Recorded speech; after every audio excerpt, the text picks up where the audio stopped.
Ladies and gentlemen, the info for the next Arknights event is here. On the 5th of June, we will get a new side story. And here's everything you should know about it. This event will bring 3 new operators. You are probably unsurprised who is the 6th star. It's none other than Thorn's altar. Thorn's the lodestar. Finally getting a proper story, after a rather lacking introduction in his original version. Anyway, Thorn's altar is our first 6-star alchemist specialist in the game. Very fitting considering he is some sort of alchemist himself. Like always, I will make separate videos talking about each new operator. But overall he is a great support and debuff unit, even more than an actual supporter class. Then, the gacha 5-star is Techno. Yes, that Durin girl who beats Fuse from the second Siege collaboration. I am honestly more surprised she becomes playable than we getting Thorn's altar. I mean, I was under the impression none of the NPC from the collab event can become playable, due to the event's somewhat non-canon nature. Well, I'm getting sidetracked here. She is a caster, and is also the first unit in the new caster archetype, called Shaper. Basically a summoner. But their summon will only appear if an enemy is defeated in their attack range. And the summon also does not consume deployment slot. Next up, the free unit is a 5-star multi-target medic called Rose Salt. Comes with a rather unique skill to that turns damage into HP loss. Same mechanic as gave it altar skill 3. New operators are not complete without a new skin.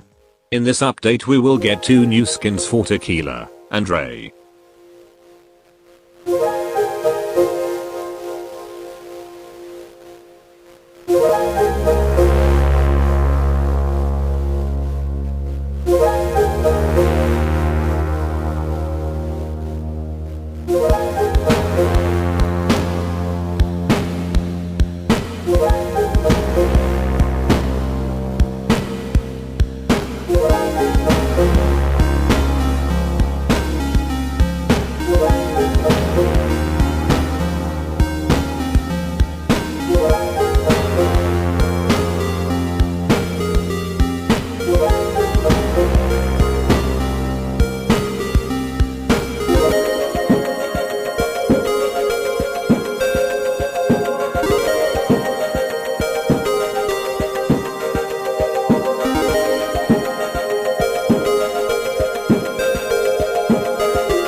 And here are the Rerun skins.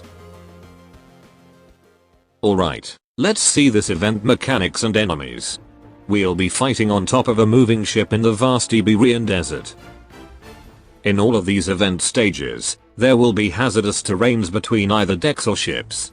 It's called sand. Now, I know we all hate sand. I mean, it's coarse, rough, irritating, and worst of all, it gets everywhere. So I'm happy to tell you this hazardous terrain only affects enemies. Most enemies will get their movement speed reduced if they walk on the sand. And if they stay long enough, they can even sink, instantly killing them. Usually enemies can move safely on the sand, either because the distance to the other deck is short, or their movement is fast enough. But you can actually put a blocker at the edge of the deck, to make the enemies unable to get up, and sink themselves to death. However, some enemies can also ignore this sand mechanic. Like this flying enemy.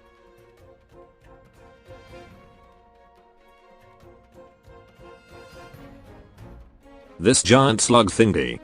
And even the boss of the event can ignore it at his first phase. And there's also one enemy type that can build bridges between decks, allowing his fellow bad guys to cross safely. Aside from the sand, there's also some cannons scattered around the map that will keep firing on a specific tile, and no doubt can damage your operators. Some enemies can also use the cannon to launch themselves to their target location, usually allowing them to pass through the treacherous sand. By the way, you can actually destroy these cannons. They have high HP and defense, but low resistance. One more thing, some enemies, including the boss, can inflict corrosion damage. So you might want to prepare your wandering medic. Though I'm not sure how effective they are going to be against the boss. Because from what I remember, he hits your operator so hard, he can instantly complete the corrosion build-up. Okay, these are the enemies you will encounter in this event.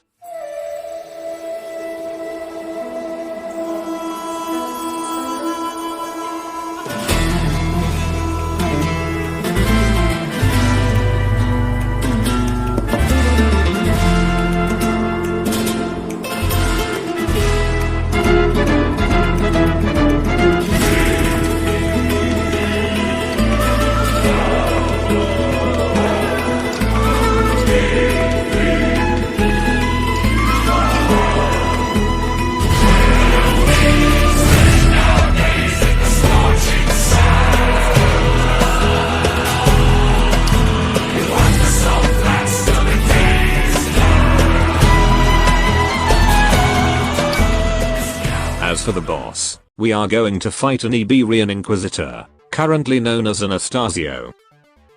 Remember Irene, this is her enemy version. Seeing another Inquisitor firing a gun while spinning, makes me believe it's some kind of Inquisitor doctrine. Anyway, he's not a tanky boss. But he makes up for it by having a serious firepower. And that is Irene's skill 3 I mentioned earlier. It will target the nearest operator, and deal nasty damage to all operators that are caught in the skill area. This ability also comes with corrosion damage, that is strong enough to instantly complete the build-up. So not only your operators will get damage from his skill alone, but also from that corrosion. And if your operators do survive, their defense will be reduced because of the corrosion effect.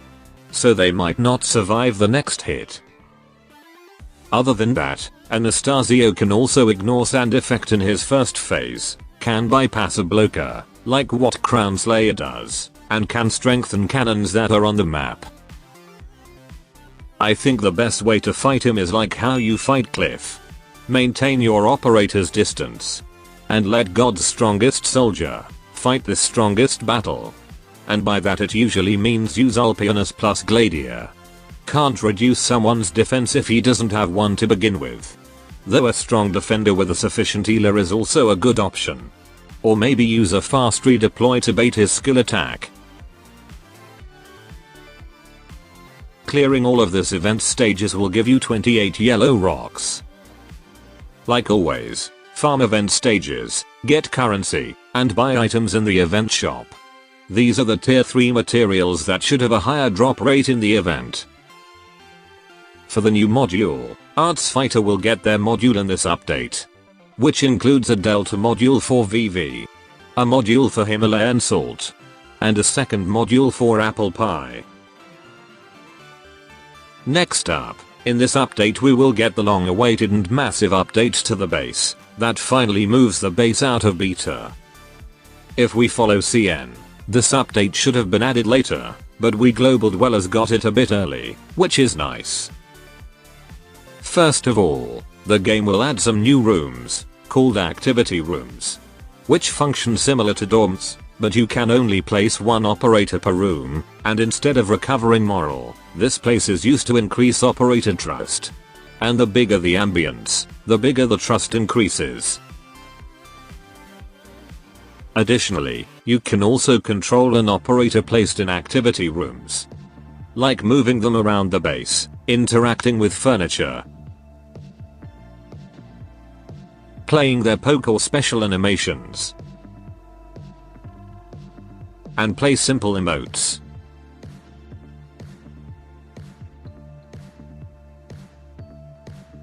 Reception room will get expanded a bit. Now you can place furniture, there's a jukebox where you can change the base BGM. And a clue board where you can check who recently visited your base, and also get some more clues from this feature. Visuals for some rooms have also been changed.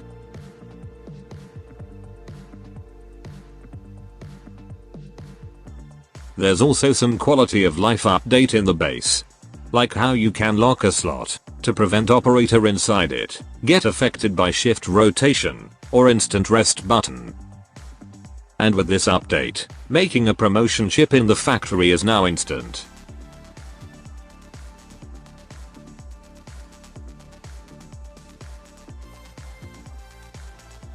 This update also adds some new features to your home screen.